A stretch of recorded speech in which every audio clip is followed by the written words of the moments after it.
하나님께서 베풀어 주시는 따뜻한 사랑의 온기가 우리 교우 여러분들의 삶 가운데 가득하기를 소망합니다.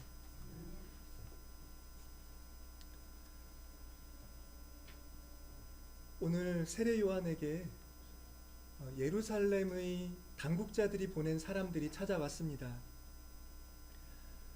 그 사람들 앞에서 세례 요한은 자기에 대해 이렇게 증언했습니다.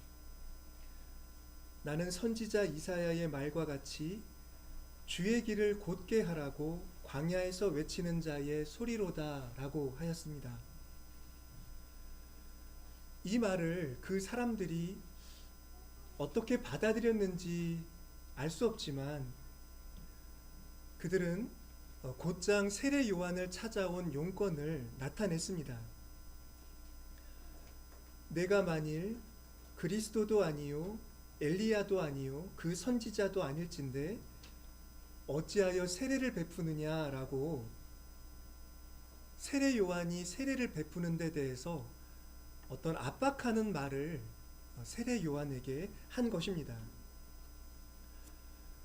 아마도 점점 많은 사람들이 세례 요한의 도덕적인 영향력에 감화되는 것이 그 예루살렘의 지도자들에게는 불편했던 것 같습니다.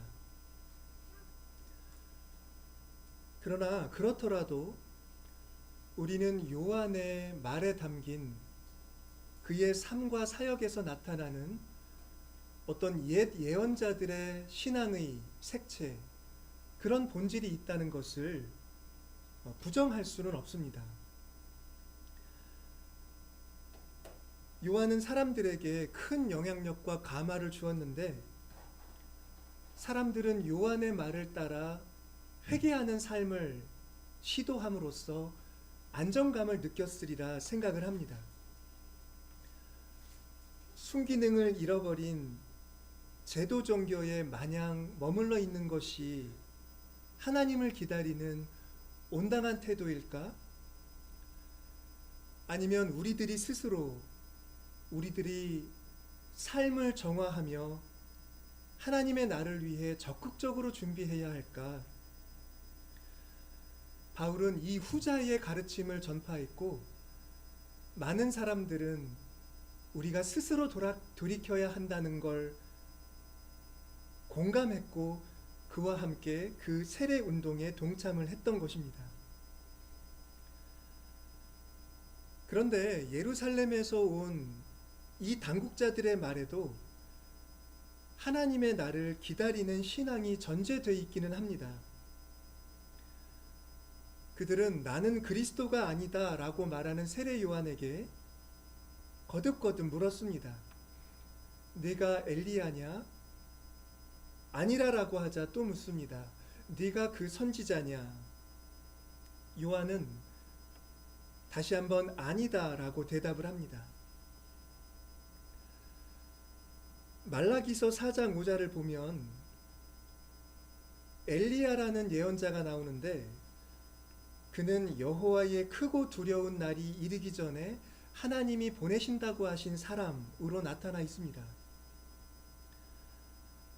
옛날 바알 신앙과 맞섰던 그 엘리야가 너무나도 중요한 예언자였기에 하나님의 날을 앞둔 때에도 그런 예언자가 올 것이다 라는 그런 예언자의 선포가 있었던 것입니다. 그랬기 때문인지 몰라도 당시 유대 사회에 널리 퍼져 있던 묵시문학, 하나님의 날이라거나 어떤 종말이라거나 심판이라거나 하는 주제를 가르치는 그 문학서들을 보면 엘리야라는 이름을 가진 예언자가 종종 등장을 했다고 합니다. 그러니까 당시 로마 제국의 식민 통치, 그리고 이렇게 요한을 찾아온 사람들에게서 느껴지는 어떤 지배자들의 고압적인 그런 지배 방식, 그런 상황 속에 시달리던 민중들이 하나님을 대망하는 그런 믿음을 크게 가졌고 그의 편성에서 묵시문학서들이 당시에 많이 생겨났다라는 것입니다. 그리고 예루살렘의 당국자들은 그런 묵시문학들이 말하는 그 예언자가 세례 요한인지를 알아보기 위해 오늘 이렇게 그에게 사람들을 보낸 것 같다라는 말씀입니다. 이렇게 보고 이 예루살렘 당국자들에게도 하나님을 기다리는 일말의 신앙이 있다라고 말한다고 해도 이들의 모습 속에서는 뭐랄까 그 신앙에 참여하려는, 하나님의 나라가 오기를 바라고 그날에 참여하려는 그런 모습보다는 무언가 그 날이 오는 것을 경계하는 듯한 태도가 느껴지는 것은, 그런 인상을 갖게 되는 것은 피하기 어려운 일 같다라고 생각이 듭니다. 만약에 예루살렘 당국자들이 세상 사람들이 흔히 말하는 마치 유황처럼 번져가는 그런 묵시문학의 이야기들이 아니라 하나님의 날에 대한 예언자들의 말씀에 굳게 서 있었더라고 한다면 분명히 세례 요한의 선포나 그의 사역에 대해 그렇게 경계심만 갖지는 않았을 거라고 생각합니다. 그뿐만 아니라 묵시문학의 악영향으로부터, 그러니까 지나치게 종말론적인 태도를 갖게 하는 그런 영향으로부터 사람들을 보호할 수도 있었으리라 생각을 합니다. 하지만 그들은 그렇지 않았던 것 같습니다. 나는 주의 길을 곧게 하라고 광야에서 외치는 자의 소리라는 이 요한의 말, 우리가 이 말씀을 읽을 때마다 뭔가 우리의 삶을 돌아보게 되고 우리가 기다리는 분이 하나님이라는 생각을 갖게 되는데, 이 예루살렘 사람들은 요한의 이런 말에 잘 반응하지 못하는 그런 모습을 보이고 있기 때문입니다. 오히려 그들은 요한을 압박하는 말만을 계속 이어나갈 뿐입니다. 요한의 행위를 통제하려는 그런 지배자의 마음이 그들에게 가득했기 때문이 아닐까, 그들의 마음속을 채우고 있는 생각이 그런 것이 아닐까 하는 그런 생각이 드는 것입니다. 요한복음에서 오늘 보십니다만 세례 요한의 이야기가 1장부터 나온다는 점은 아주 중요한 의미가 있습니다. 요한복음은 그리스도에 대한 증언자로서 가장 먼저 세례 요한을 보여주려고 한다는 걸 알 수가 있기 때문입니다. 예루살렘 사람들의 압박을 받으면서도 요한은 그리스도에 대하여 증언을 합니다. 나는 물로 세례를 베풀거니와 너희 가운데 너희가 알지 못하는 한 사람이 섰으니 곧 내 뒤에 오시는 그이라. 나는 그의 신발끈을 풀기도 감당하지 못하겠노라 라고 그리스도를 증언합니다. 그러나 마찬가지로 이런 증언에 대해 이 예루살렘 당국자들이 어떤 반응을 보였는지는 나와 있지가 않습니다. 그들이 이 증언을 알아들었는지 확인하기가 어렵습니다. 예루살렘 당국자들 앞에서 이렇게 그리스도를 가리키는 세례 요한의 이야기는 바로 우리들 같이 이 요한복음을 읽는 독자들에게 하나님의 나를 어떻게 기다려야 할지 분명한 관점을 만들어줍니다. 우왕좌왕하는 그 시대의 종교 지도자들, 그리고 근거가 불분명한 묵시 문학서들을 읽으며 괜히 종말론적인 상상에 젖는 사람들의 길이 아니라 우리가 걸어야 할 길이 따로 있음을 요한복음서는 이 세례 요한의 모습을 통해 우리에게 말해주고 있다라는 것입니다. 자신은 그리스도가 아니다, 엘리야도 아니다, 사람들이 기다리는 그 선지자도 아니다라고 하는 그런 자기를 부정하는 세례자의 증언은 내가 그다라고 말할 수 있는 유일하신 분이 따로 계시다는 사실을 분명하게 사람들에게 알게 합니다. 헬라어에서는 여기에 어떤 수사학적인 그런 의도가 있는 표현이 쓰였다라는 말을 종종 합니다. 내가 그이다 라는 말, 예수님이 하신 말씀입니다. 헬라어로 에고 에이미라는 말입니다. 그런데 세례 요한은 이 예루살렘 사람들 앞에서 내가 아니다, 나는 아니다 라는 말을 3번 합니다. 우크 에이미, 우크 에이미, 우크 에이미 하면서 에고 에이미라고 말하실 분이 따로 있음을, 따로 계심을 이렇게 선명한 말로 증언하고 있다라는 것입니다. 이런 세례 요한의 부정의 말은 단지 그가 그리스도 앞에서 자기를 부정한다라는 그런 사실을 넘어서 그의 증언을 듣는 사람들의 메시아에 대한 기대 전체를 부정하는 그런 의미도 있습니다. 그러니까 그리스도를 찾는 사람들이 당시 예루살렘 지도자들의 그런 유대적인 기대와 범주를 갖고 있거나 혹은 당시에 널리 퍼져나가던 묵시문학적인 상상력을 가지고 그리스도를 알아보려고 한다면 그들은 진짜 그리스도를 알아보기 어려울 것이다 라고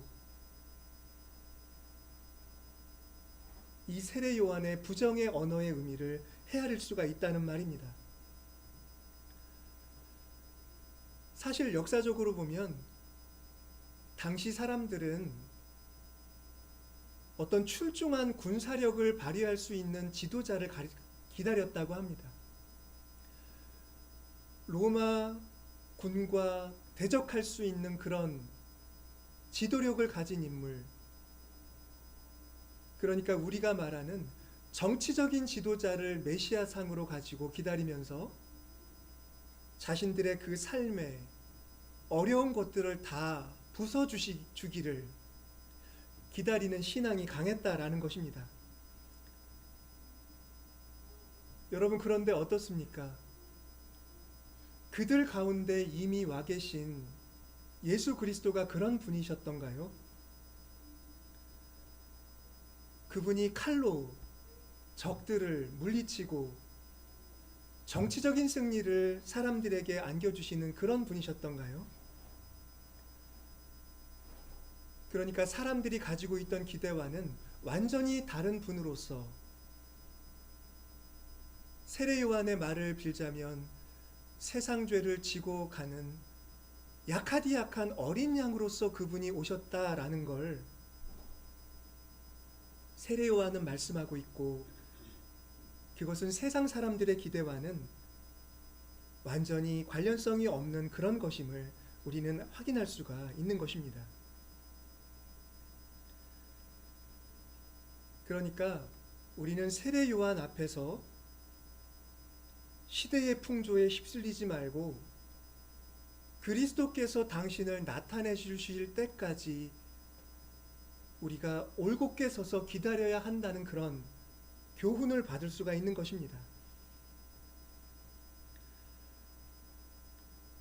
사람들은 누가 능력이 있다라고 하면 그가 그리스도일까? 뭔가 특별한 은사가 있다고 하면 그 사람한테 쏠려서 그가 그분이 아닐까라는 그런 예단을 쉽게 하지만, 세례 요한은 우리가 그러해서는 안 된다라고 하는 걸 분명히 말씀한다라는 겁니다. 요한복음과는 좀 결이 다르지만 누가복음을 보면 세례 요한이 아주 신중한 태도로 그리스도를 기다리는 모습이 나오고 있습니다. 그가 옥에 갇혔을 때 예수님이 행하시는 일이 들려오자 제자들을 예수님께 보낸 일입니다. 그는 예수님께 이런 질문을 드리게 했습니다. 오실 그이가 당신이십니까? 우리가 다른 이들을 기다려야 합니까? 라고 물었던 겁니다. 아마 지금처럼 그럴지는 모르지만 예수님 당시에는 혹세무민하는 사람들이 아주 많았던 것 같습니다. 메시아를 소망하는 민중의 신앙을 이용해서 자기의 정치력을 얻으려고 하는 그런 정치 사기꾼, 민중들의 소박한 신앙을 이용해서 어떤 경제적인 이득을 취하려고 하는 종교 사기꾼들이 예수님 당시에 그 순진한 민중들을 혼란에 빠뜨리고 착취하는 일들이 있었다는 걸 우리는 잘 알고 있습니다. 그런 때에 그리스도에 대해 아무것도 예단하지 않고 다만 그분의 능력만을 바라며 묵묵히 기다려야 한다는 이런 세례 요한의 신중한 기다림은 정말 값어치 있는 그런 교훈이다라고 우리는 평가할 수가 있을 것입니다.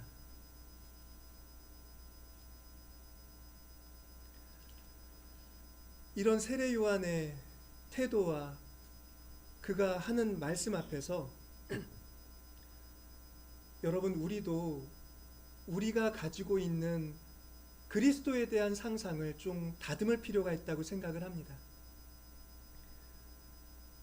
우리는 말씀이 인도해 주시는 바를 따라 한 걸음 한 걸음 주님에 대한 생각의 지평을 넓혀가야 합니다. 그런데 때로 그것은 이 세상에 넘쳐나는 기독교 신앙에 대한 가벼운 말들과는 전혀 상관이 없는 경우들이 있습니다. 세상의 기복주의적인 이야기들이 그런 것에 속하는 것이겠지요. 그러나 예수님이 세상 사람들의 기대와는 전혀 다른 분으로서 오셨다는 그 초기 신앙인들이 가졌던 그 충격을 우리는 간과해서는 안 되는 것입니다. 말씀이 인도해 주시는 그리스도상을 차분히 그려보면서 그분을 향하는 바른 삶이 어떤 모습일지를 우리는 하나씩 하나씩 받아들이고 또 고쳐나가며 그렇게 그리스도에 대한 우리의 신앙을 다듬어갈 필요가 있다고 생각합니다. 히브리서의 말씀을 보시면 하나님의 때를 향해 믿음으로 살다 간 사람들의 이야기가 나옵니다. 기드온, 바락, 삼손, 입다, 다윗, 사무엘, 선지자들의 삶을 간략하게 스케치를 합니다. 앞에서 이름이 언급된 사람들은 하나님에 대한 믿음으로 전쟁에서 이겼던 사람들입니다. 훌륭한 이스라엘의 지도자들이지요. 그 다음에 언급되는 사람들은 이름이 나오지 않는 무명의 순교자들입니다. 여러분, 순교자들이 어떤 사람들입니까? 그들은 믿음을 지키다가 삶을 빼앗긴 이들을 가리킵니다. 그들에게는 이름도 없고 이 세상에서 이룬 어떤 그럴듯한 업적도 없습니다. 다만 그들의 죽음이 그들의 믿음을 말해주는 것만 기억될 뿐입니다. 그런데 히브리서가 이 사람들을 우리에게 보여주는 것은 그 사람들의 어떤 특별한 능력이 있었다라는 걸 말하려는 게 아닙니다. 오히려 그들이 믿음으로 살았기 때문에 그들은 우리가 기억할 만한 사람들이 되었다라는 걸 얘기하고 있는 것이지요. 그들은 모두 자신의 방식대로 자신에게 다가온 하나님의 약속을 붙잡고 믿음으로 끝까지 그 약속을 따라갔던 사람들이었습니다. 히브리서에 중요한 논점이 있는데요. 그것은 그들이 그렇게 믿음으로 살아갔지만 약속된 것을 받지는 못했다라는 그 분명한 점을 이야기하는 것입니다. 여러분 한번 이런 생각을 해보시면 좋을 것 같습니다. 이스라엘의 선지자들은 하나님이 그 나라를 회복시켜 주시기를 바라며 믿음으로 헌신했습니다. 그런데 여기 언급된 이들은 나라가 우뚝 서는 것을 대체로 보질 못했습니다.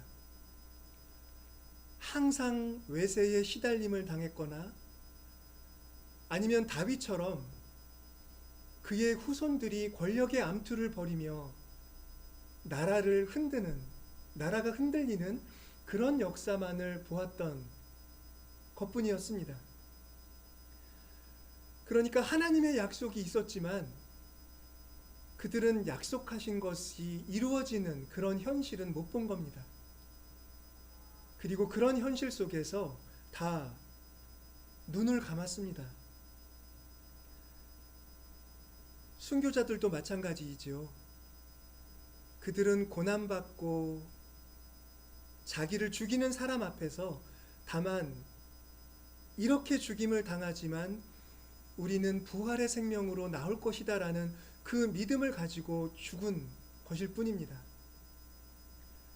그런 점에서 그들은 모두 약속된 것을 받지 못했습니다. 그 점을 분명히 이야기해 주면서 히브리서가 말씀하는 것은 이제 우리가 그들의 뒤를 따라 믿음을 지켜내면서 그들이 약속으로 받지 못한 것, 그 약속이 이루어질 날까지 그 불완전한 것을 보충할 소명이 우리에게 있음을 깨우치는 것에 있습니다. 우리가 아니면 그들로 온전함을 이루지 못하게 하려 하셨으니 우리가 그 뒤를 따라 믿음을 살아내어서 하나님의 날이 이루어지는 것을, 그 약속이 이루어지는 날을 기다려야 한다라는 말씀을 가르치고 있는 것입니다.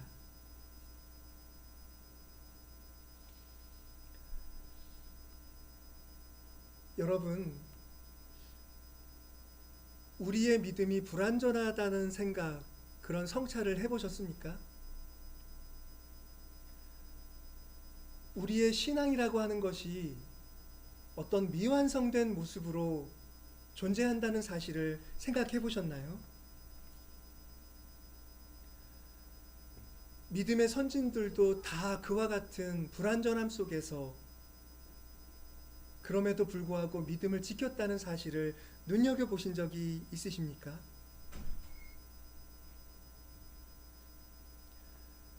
여기에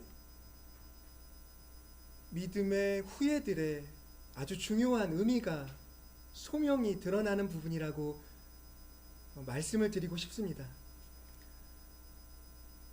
우리는 이렇게 약속된 것을 보지는 못하더라도 뭔가 궁극적인 하나님의 나를 만나지는 못하더라도 믿음으로 한 걸음 한 걸음 살아 나아감으로써 실은 그 믿음을 존재하게 하는 것입니다.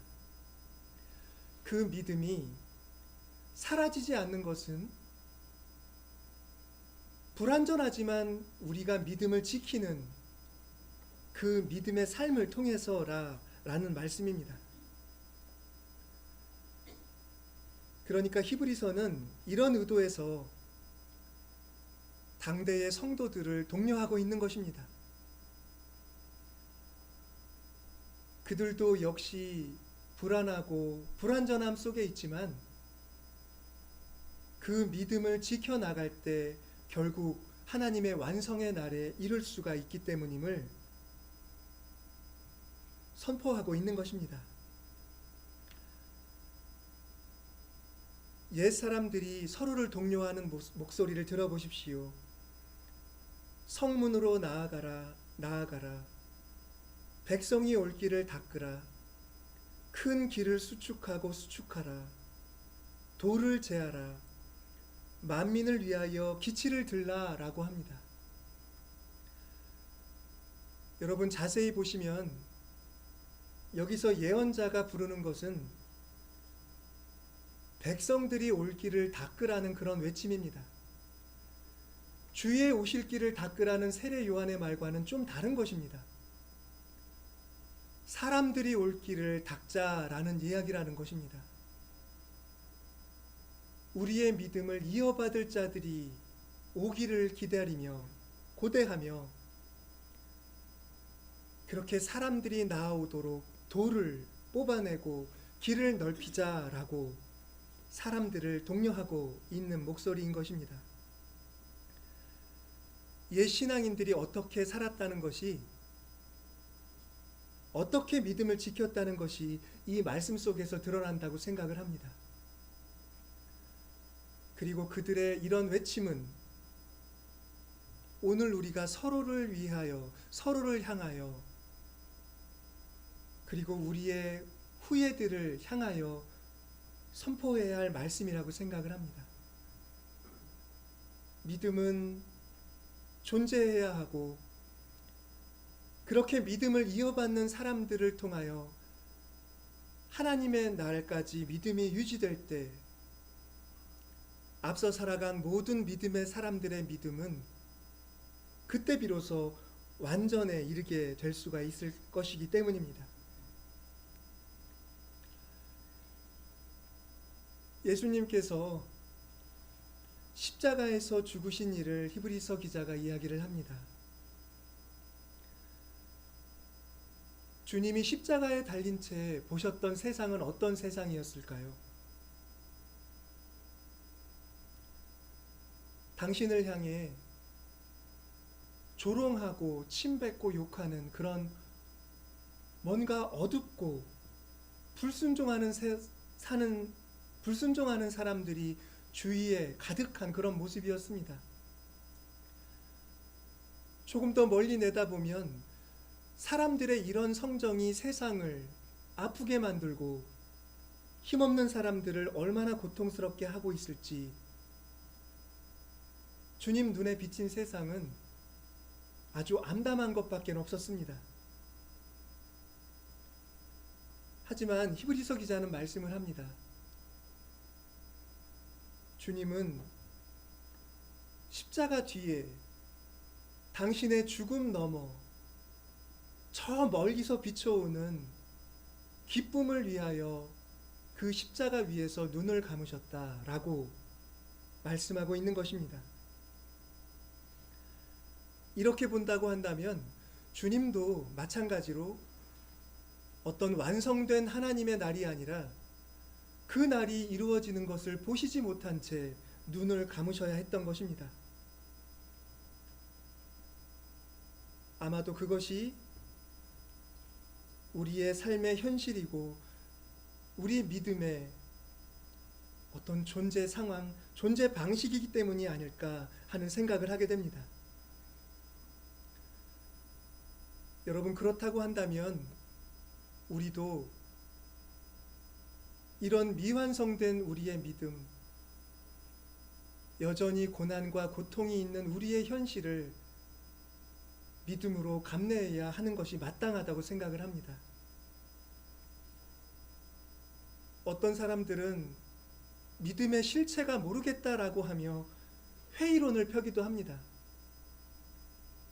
하나님을 믿는 게 무슨 소용이냐, 이런 얘기들이 우리 시대에도 많은 사람들의 영혼을 삼키고 있습니다. 그러나 본래 믿음은 그렇게 불완전한 것입니다. 궁극적인 것은 아직 오지 않았습니다. 그러나 그럼에도 그 궁극적인 소망을 지키는 것이야말로 바로 믿음이고, 그게 믿음의 실제라는 걸 우리가 꼭 기억할 수 있었으면 좋겠습니다. 저와 우리 교우 여러분들의 믿음이 연약하고 흔들리는 것 같아도 그야말로 참 믿음이며 옛 신앙인들이 지켜서 우리들에게 가져다 준 그 믿음이라는 걸 기억하시고 언제나 어디서나 믿음으로 우뚝 서시는 저와 우리 교우 여러분들이 되시기를 소망합니다. 기도하겠습니다.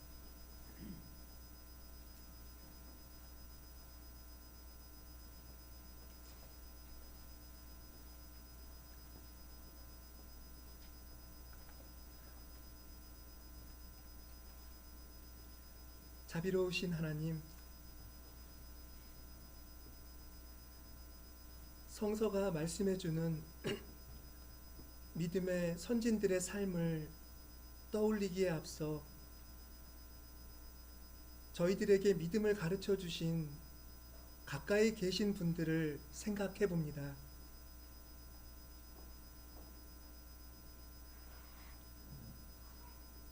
많은 어려움과 고통과 차마 하고 싶지 않은 거친 경험 속에서도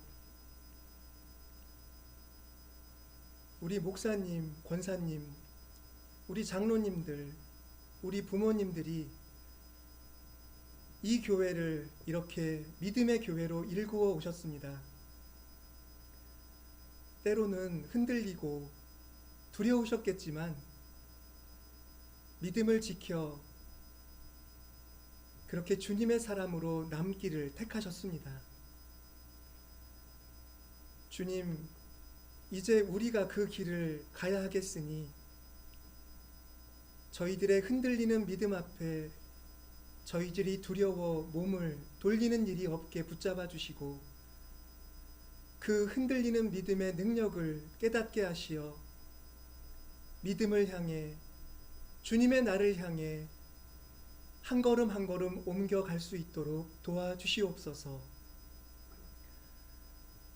주님의 날은 어떤 한 사람이 맞이하는 날이 아니라 주님을 믿고 섬겼던 모든 세대의 모든 백성들이 함께 맞는 날임을 기억하며 저희들에게 허락하신 믿음의 소명을 지켜내는 우리들에게 해 주시옵소서. 예수 그리스도의 이름으로 기도드립니다.